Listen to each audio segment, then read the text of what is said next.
I had seen a lot of his work, but didn't know too much about him. And when we were starting our quest for what our corporate identity was going to be, a person that we had in-house gave me a few of his books and articles to read. And I got up to speed on who he was and the immense body of his work, which I wasn't familiar with at the time. Was he the first designer that you approached? He was the only one we approached. And he said he'd love to do it.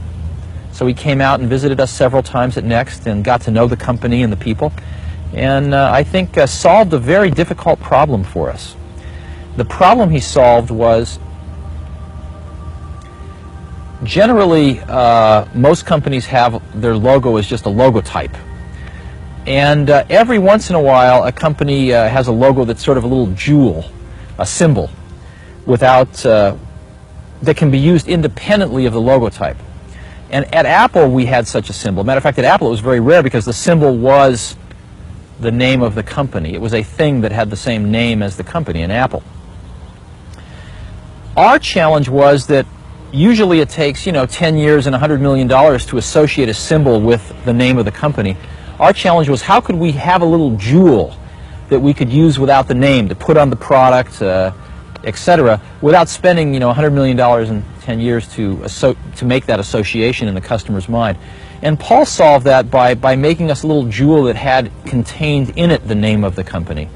And I think that he really approached it as a problem that had to be solved, not an artistic challenge for its own sake. What was he like to work with? Paul's a gem. I think he personally kind of works on perfecting the exterior of kind of a curmudgeon. I think he's perfected it to new heights, actually, and it's all sort of a. I think it's his way of dealing with the part of the world that he doesn't necessarily want to deal with.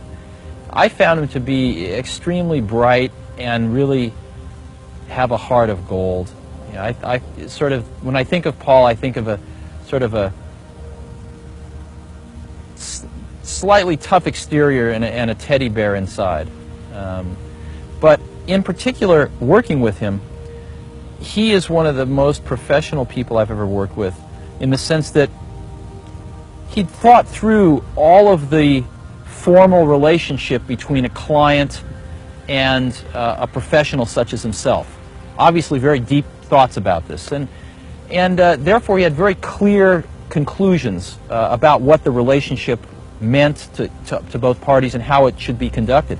For example, I asked him if he would come up with a few options, and he said, "No, I will solve your problem for you, and you will pay me. And you don't have to use the solution. If you want options, go talk to other people. But I'll solve your problem for you the best way I know how, and you use it or not, that's up to you. You're the client, but you pay me."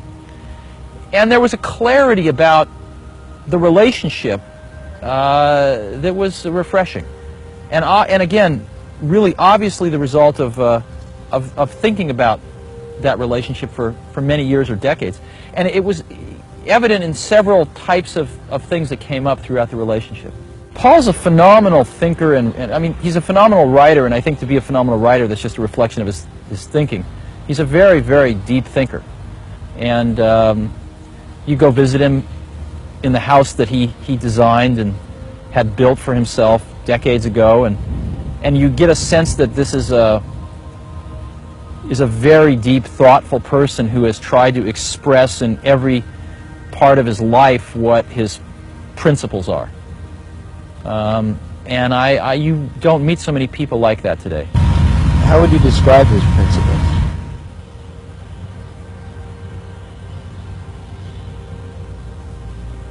Paul's a very interesting intertwining of a pure artist and somebody who is very astute at solving business problems. And you wouldn't normally, it's much easier to think of him as an artist, but I actually think of Paul as much as a as a business problem solver as I do an artist. And it's the marriage of those two things that I think, the very, very practical and the artist, that is unique. So I'm not exactly sure how if I could articulate his principles, but you feel them when you're around him. And that's probably the best I can say. How would you describe his work?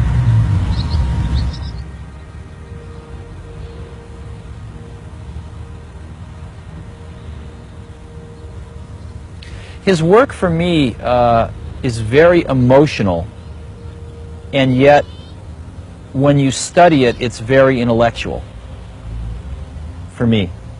And so if you scratch the surface on any of his work, you find out the depth of the intellectual problem solving that's taken place. And yet when you first see it, it's wonderfully emotional. And that's a consistency that's been throughout all of his work that I've seen. Could you describe something that exemplifies that? Oh, one of my favorite things that he's done, of course, is the IBM poster with the I, the B, and the M. It was very powerful, and it was that depth.